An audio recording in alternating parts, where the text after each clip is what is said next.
Bonjour à tous. Donc du coup, mardi, je n'ai reçu aucun travail. Là, je vérifie si vous avez déposé. Non, j'ai vraiment aucun travail pour mardi. Je ne sais pas ce qui s'est passé et j'espère que vous allez tous très bien. Donc du coup, on va continuer avec le numéro 49 de la page 211. Et vraiment, n'hésitez pas à m'écrire un petit mot et faire la photo du petit mot de est-ce que je peux vous appeler à telle heure sur tel numéro. Je sais que c'est compliqué parce que vos parents aussi utilisent le téléphone des fois. Et j'essaie de ne pas rater mes rendez-vous. Mais comme je ne garde pas l'heure sur l'horloge tout le temps, des fois, c'est un peu compliqué. Je m'en excuse encore. Vraiment, n'hésitez pas, si vous ne voyez pas, si vous n'arrivez vraiment pas à faire la différence entre ces formules trigonométriques, il faut bien maîtriser et bien s'asseoir sur de bonnes bases pour l'année prochaine surtout. N'hésitez pas à me demander de vous appeler. Je vous appellerai précisément un créneau horaire. J'essaierai de vous appeler tant que faire se peut. Bon courage à vous. On passe au numéro 49 de la page 211.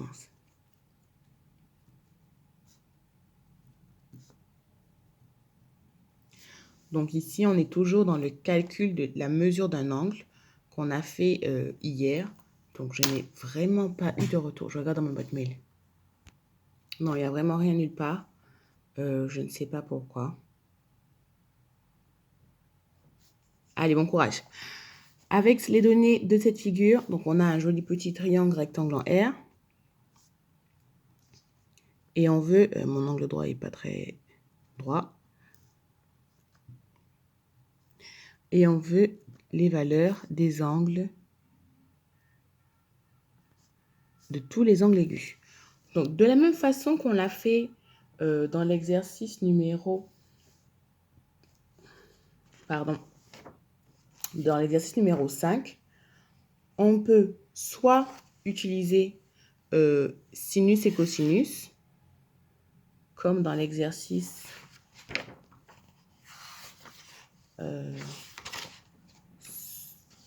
non, c'était pour les calculs de longueur, pardon.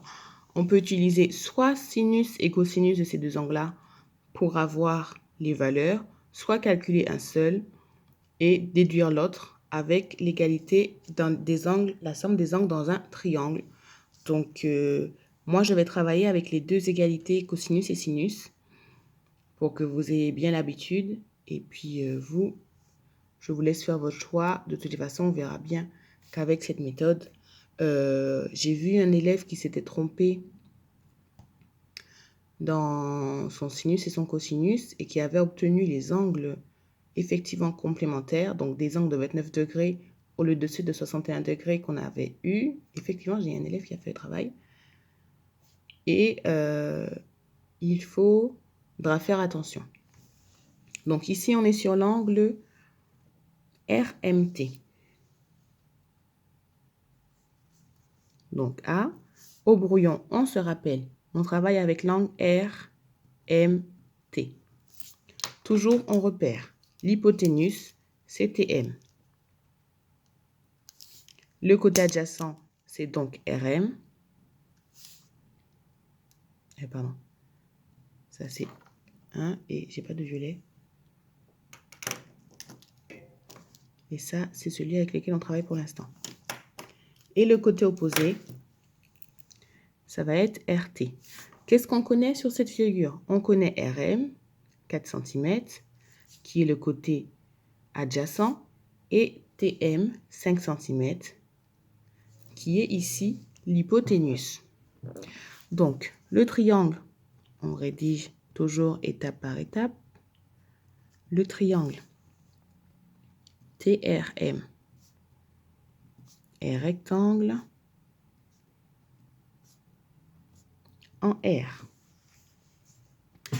Et ici, on l'a vu, les deux valeurs qu'on connaît, c'est RM et TM. Donc, ce sera du cosinus, puisque ça va être RM adjacent et TM hypoténuse. Donc, adjacent hypoténuse, c'est cosinus de l'angle RMT va être égal à RM sur TM. Voilà pour celui-là. Ensuite, on va remplacer par les valeurs que l'on connaît. Donc, cosinus RMT va être égal à 4 sur 5. Et après, directement avec... Alors, j'ai vu qu'il y en a qui respectent l'étape où ils ont calculé la valeur que ça faisait avec de la fraction. Comme je vous ai dit, je ne le fais pas systématiquement parce qu'il y a des fois des valeurs non décimales. Donc, c'est plus judicieux, plus précis d'utiliser la valeur exacte, donc le quotient. Donc, à l'aide avec la calculatrice,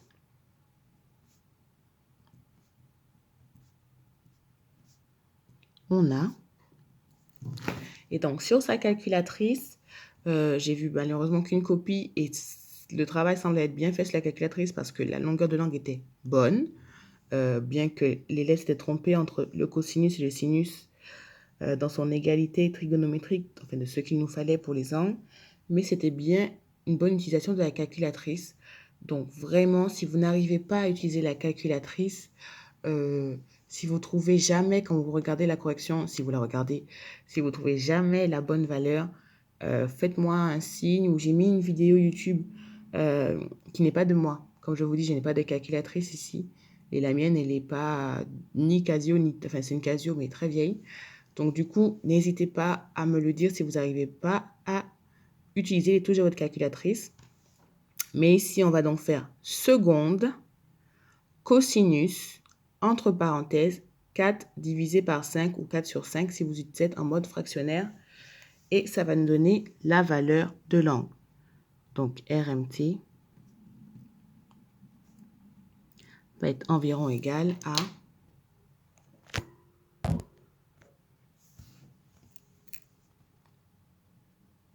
RTM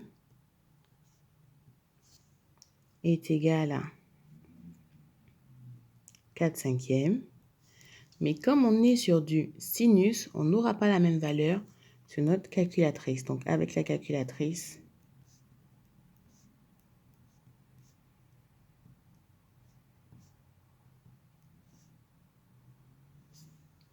on va avoir... Pardon.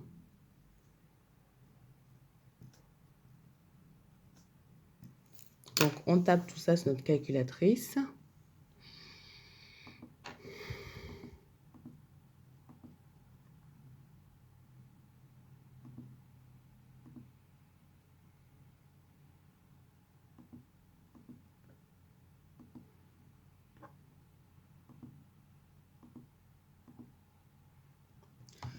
Donc, on retrouve 53,13 qui s'arrondit, vu qu'il y a un 1 en chiffre des dixièmes, à 53.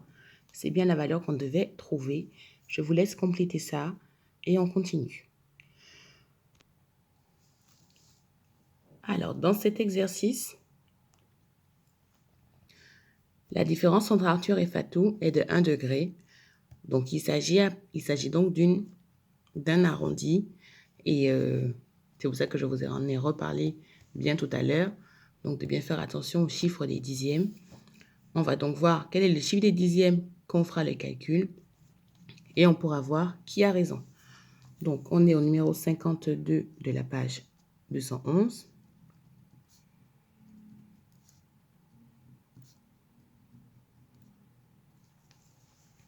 Voilà. Et on va donc repérer l'angle que l'on cherche.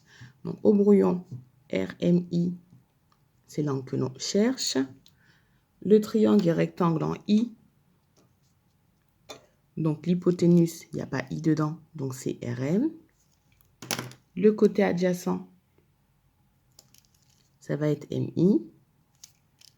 Et le côté opposé,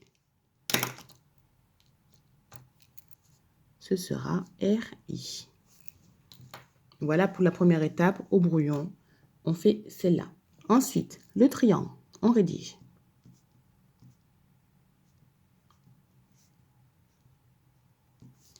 R rectangle en I. Donc, on va voir qu'on peut utiliser les formes trigonométriques. Ici, on connaît RM.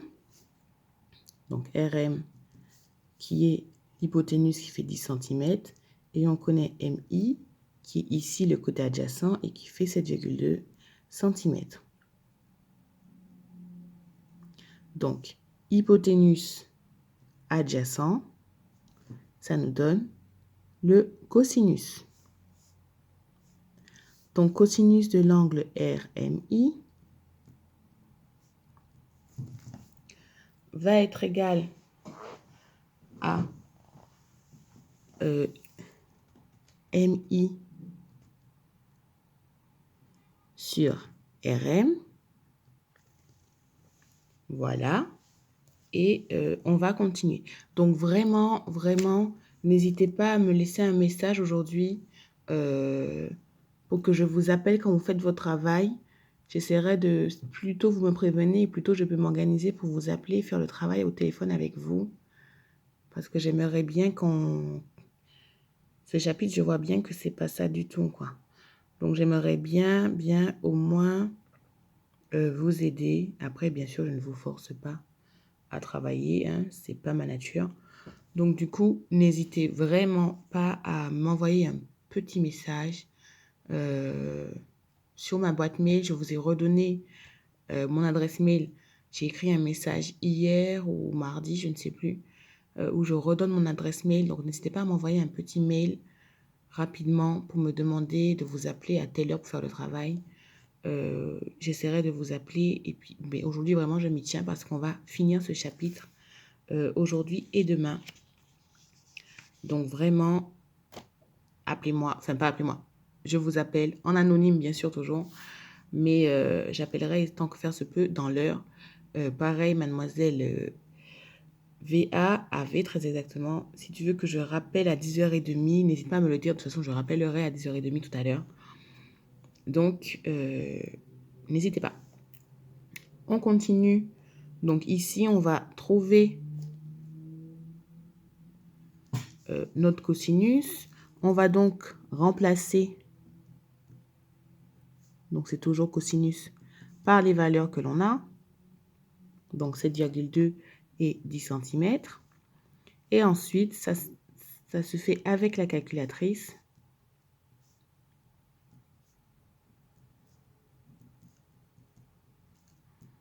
On n'a que RMI est environ égal à quelque chose. Et là, il faudra bien observer le signe, le chiffre des dixièmes pour bien trouver ce quelque chose, ce à quoi c'est égal et pouvoir répondre qui des deux a raison. Donc, on est sur du cosinus. Cosinus, c'est une calculatrice. Sinus moins 1 sur les autres. Voilà. En plus, c'est super facile. Là. C'est même pas vraiment... Bon. Et on conclut convenablement à qui a raison, qui a tort. L'explication est déjà donnée ici. Enfin, l'arrondi était super facile parce que le chiffre des unités n'est pas du tout celui auquel je pensais. C'est pas 4, quoi. C'est pas 4. Donc, du coup, c'est très rapide de conclure qu'on aura fait notre manipulation sur la calculatrice. Donc ici, on passe à une situation problème. Donc ce qui risquait de plus tomber au brevet, bon, qui ne tombera pas. Alors, pour être conforme au règlement, on veut que l'angle ABC, donc on va travailler, et au brouillon on le note, avec l'angle ABC, d'accord, soit compris entre 70 et 75 degrés. L'angle a été mis en jaune pour vous. Donc, le triangle est rectangle en A, ce qui fait que l'hypoténuse est BC. Donc, le côté adjacent est AB et le côté opposé est AC.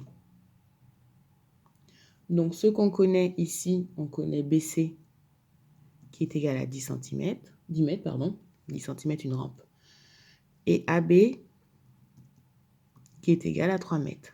Donc, on connaît hypoténuse et côté adjacent. Donc, il s'agit du cosinus. Le triangle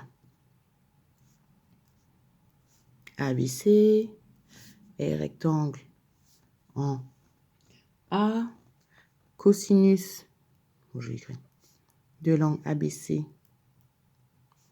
Donc, ça va être égal à côté adjacent sur hypoténuse. Cosinus de l'angle ABC va être égal, ici on va remplacer par les valeurs, donc 3 et 10. D'accord. Et ensuite, la calculatrice.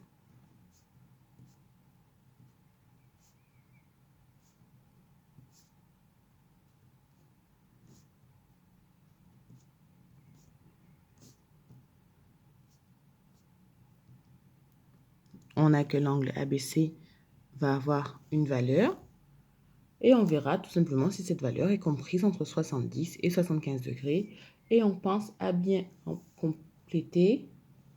Donc la rampe est conforme ou elle ne l'est pas. Donc là, je laisse la place pour dire n'est ou n'est pas conforme.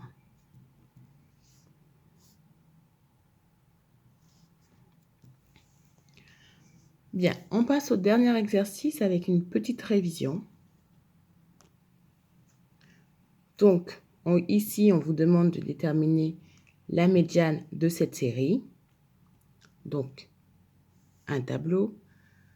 On a vu la méthode. Il y en a qui listaient toutes les valeurs. On a 29 plantules. Donc, écrire 29 données, ça se gère encore, si vous avez le temps. Je sais qu'il y a des élèves qui le faisaient très bien. Donc, j'espère que je verrai votre travail. Et donc, moi, je vais développer la méthode habituelle. Donc, on a 29 plantules. Et on va écrire l'égalité euclidienne la division euclidienne de 29. Donc, 29, c'est 14 fois 2 plus 1. Donc, la division euclidienne par 2, c'est-à-dire qu'on va avoir 14 d'un côté, la médiane, qui est la 15e valeur, et 14 de l'autre côté. On va donc calculer les effectifs cumulés jusqu'à obtenir 14. Donc, 1 plus 4, 5, plus 6, 11, plus 2, 13, plus 3, 16.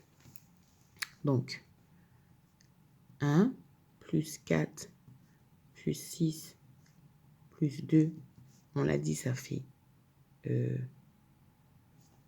déjà 13. Voilà, 10 plus 3, ça fait 13. Et 13 plus 3, c'est égal à 16. Donc, nous, on recherche la 15e valeur. Après 14, la 15e valeur. Donc, ça va nous donner quoi? Elle sera dans quelle colonne? Et on fait bien attention à ne pas confondre effectif et valeur. Prouvez que si l'on ajoute une donnée à cette série, la médiane ne change pas. Donc, ça, c'était pour le A. Donc là, on pense à bien conclure.